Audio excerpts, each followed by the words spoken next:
Dear students, आज हम अपना 12th क्लास केमिस्ट्री में नया टॉपिक लेके आ रहे हैं।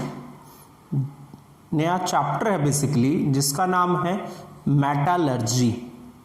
बुक में लिखा है चैप्टर का नाम principle and process of isolation of element.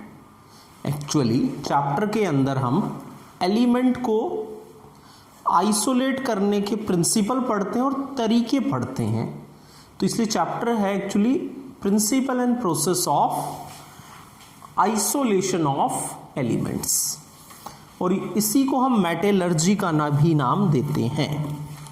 सबसे पहले हम ये जानेंगे जो हमारे एलिमेंट्स होते हैं, नंबर तो आप जानते ही हैं, 118 एलिमेंट है, 118 एलिमेंट हैं, जिसमें से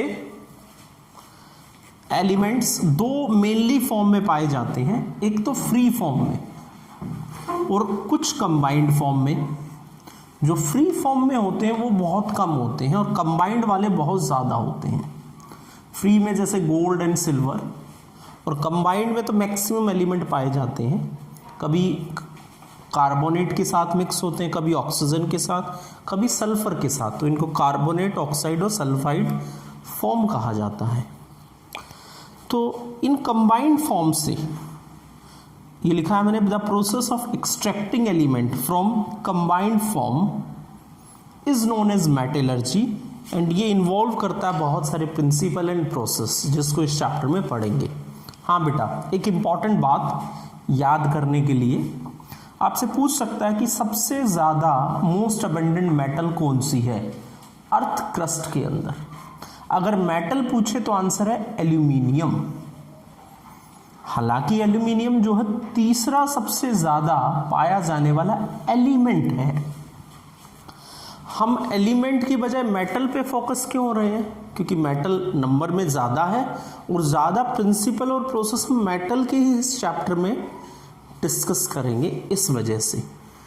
दूसरी तरफ ये थर्ड मोस्ट एलिमेंट किसके बाद होता है? ऑक्सीजन और सिलिकॉन के बाद। अगर बाई चांस पेपर में ये पूछ लिया जाए बाई चांस कि सेकंड मोस्ट मेटल बताएं, सेकंड मोस्ट मेटल, तो बेटा सेकंड मोस्ट को याद नहीं रखता है, बट इंपॉर्टेंट यहाँ है जो कि आयरन होती है, आयरन, और वो 4.7%। Second most metal and fourth most element is iron.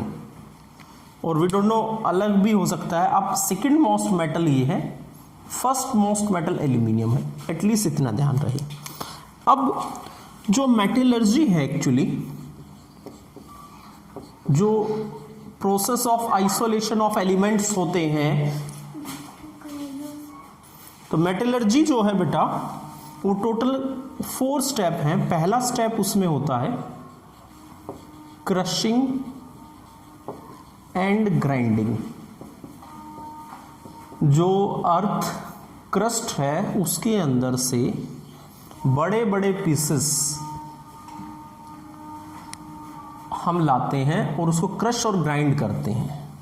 Second होता है हमारा कंसंट्रेशन ऑफ ओर, जिसको हम 2-3 नाम और भी देते हैं, बेनिफेक्शन, और इसी को हम ओर ड्रेसिंग कहते हैं।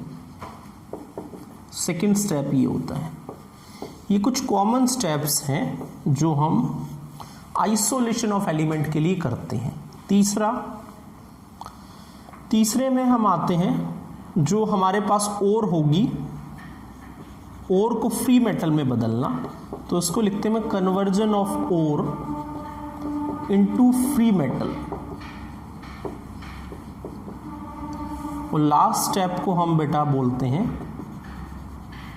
Refining of metal. Refining of metal, ये 4 प्रोसेस हैं जिससे हम अपना मेटल को या किसी एलिमेंट को आइसोलेट करते हैं। बेटा किसी बच्चे का नोट करना रहता है तो वीडियो को पॉज करेगा और नोट कर लेगा। नोट्स के जो लिखा है इसके अलावा कुछ एक्स्ट्रा है, उस साथ साथ इसमें नोट करेगा।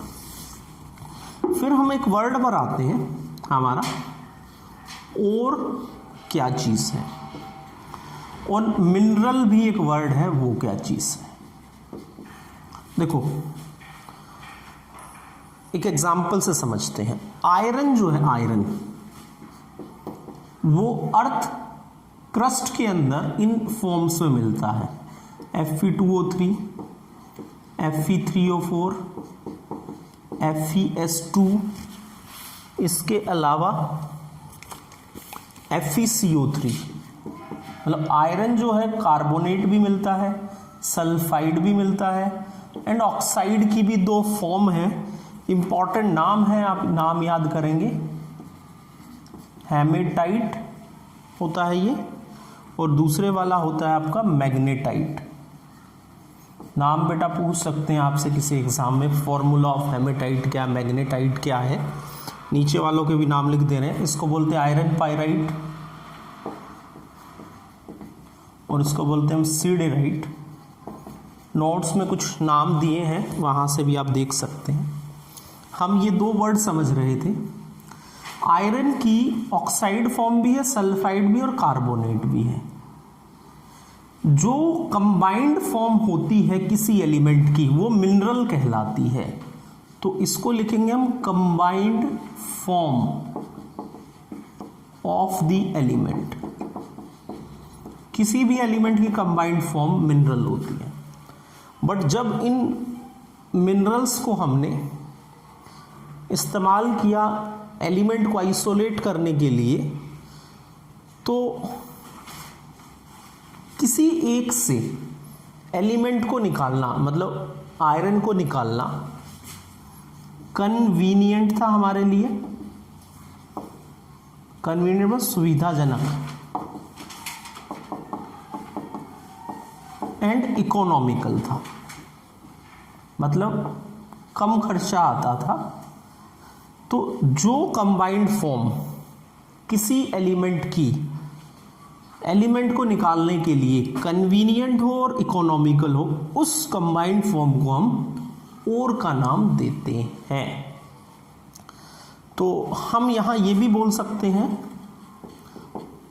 जितने भी ओर हैं, ऑल ओर आर मिनरल्स, क्योंकि और मिनरल होगा, but all minerals are not ore. सभी मिनरल आपके और नहीं होंगे बेटा। बेटा ये था एक बेसिक सी बातें क्या क्या इस चैप्टर में है। अब हम जो मैंने 4 मेथड्स लिखे थे उनको हम बारी बारी से एक एक करके आ रहे हैं, जिसमें से जो फर्स्ट मेथड है हमारा क्रशिंग एंड ग्राइंडिंग, उसको पूरा कर देते हैं। बहुत इजी सा है। क्रश का मतलब बड़े टुकड़े, लंप्स जो ढेर होते हैं और के, वो बारीक पाउडर में छोटे टुकड़ों में बना लिए जाते हैं। और ग्राइंड होता है पीसना, और इसको हम एक टेक्निकल लैंग्वेज में ये भी कहते हैं पल्वीराइजेशन। कोई पीछे पूछे व्हाट इज पल्वीराइजेशन, तो स्मॉल पीसेस जो होते हैं और के, उनको पाउडर फॉर्म में बदलना। स्मॉल पीसेस को पाउडर फॉर्म में बदलना पल्वीराइजेशन होता है। इसके बाद बेटा जो हमारा मेन टास्क है वो ये 3 मेथड है, कैसे कैसे हम और को ऊपर काम करेंगे और एलिमेंट को आइसोलेट करेंगे। तो हम सेकंड से स्टार्ट करेंगे। सो बेटा क्रशिंग और ग्राइंडिंग के बाद हम स्टार्ट कर रहे हैं और ड्रेसिंग या बेनिफिकेशन और कंसंट्रेशन। क्या होता है, जब अर्थ के अंदर से हम ओर को लाते हैं, पाउडर फॉर्म बना लेते हैं, तो उस पाउडर्ड फॉर्म में बहुत सारी इम्प्योरिटीज़ होती हैं जिनको हम नाम देते हैं ये गैंग। और क्योंकि अर्थ के अंदर से आई है तो इसको हम अर्थी इम्प्योरिटीज़ भी कहते हैं, या इनको आप कह सकते हो अनवांटेड इम्प्योरिटीज़। इन अनवांटेड इम्प्योरिटीज़ को ओर से अलग करना और ड्रेसिंग और बेनिफिकेशन ऑफ ओर कहलाता है। बेटा डिफरेंट ओर्स के लिए डिफरेंट मेथड्स अप्लीकेबल होता है। इसके अंदर हम 4-5 मेथड पढ़ेंगे। सबसे इम्पॉर्टेंट, एग्जाम में सबसे पूछा जाने वाला, उसी से स्टार्ट करेंगे हम, फ्रोथ फ्लोटेशन,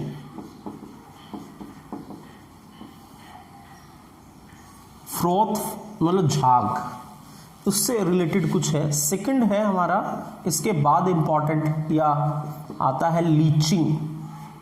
ये इसलिए इंपॉर्टेंट है, सीबीएसई में 2020 में आया है, बहुत सारे इंजीनियरिंग एग्जाम में भी ये आया है, जेईई के एग्जाम में। लीचिंग प्रोसेस क्या है। तीसरा होता है एक हमारा gravity separation method, gravity separation method भी होता है हमारा। एक होता है हमारा इलेक्ट्रो मैग्नेटिक मेथड, और कहने को तो हमारा एक मेथड और भी होता है जिसको हम हैंड पिकिंग मेथड भी कहते हैं। मतलब जैसे चावल को साफ करते हैं, जो इम्प्योरिटी नेक डाई से दिखाई दे उठाओ और बाहर कर दो, तो need not to discuss. Gravity को हम बेटा एक नाम और देते हैं, हाइड्रोलिक वॉशिंग का नाम देते हैं, हाइड्रोलिक वॉशिंग का नाम देते हैं। तो बेटा 1 बाय 1 इनको हमें डिस्कस करना है। जहां तक मेथड 3rd एंड 4th की बात है, रेयरली एग्जाम में आते, बहुत सिंपल है, इन्हीं को देख लें। इसमें क्या करते हैं, जैसे एग्जाम्पल बताता हूँ। चावल को कैसे साफ किया जाता है, चावल में पानी डाल लेते हैं और जो इम्प्योरिटी होती है वो सरफेस पर आ जाती हैं। तो ये मेथड उनके लिए यूज किया जाता है जब ओर जो है हैवी हो और इम्प्योरिटीज जो है ऑब्वियसली हल्की हो, and steam of water is pass through so that impurities are washed away। जैसे ये लिखता है, इसके अंदर upward steam of running water पास की जाती है, जिससे हल्की जो इम्प्योरिटीज हो वॉश आउट हो जाती है। एग्जाम्पल याद रख सकते हैं बेटा, इसमें आता है oxide ore of iron, and जो फ्री मेटल थी गोल्ड एंड सिल्वर, उनके लिए भी ग्रेविटी सेपरेशन और हाइड्रोलिक वॉशिंग का इस्तेमाल किया जाता है। रही बात इलेक्ट्रोमैग्नेटिक, ये मेथड वहां यूज किया जाता है इन विच या तो और गैंग, तो हमने अभी लिखा था गैंग,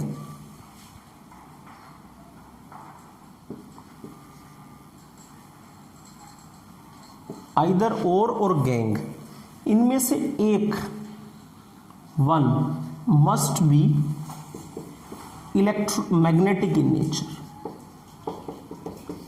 मैग्नेटिक अगर एक भी नहीं होगा, बल्कि इसको आप नाम दें, बेटर रहेगा, मैग्नेटिक सेपरेटर नाम दें या मैग्नेटिक मेथड का नाम दें। एक इसमें से मैग्नेटिक हो, ताकि आप जब एक रोलर होता है ऐसे, एनसीईआरटी में आप पिक्चर देख सकते हैं,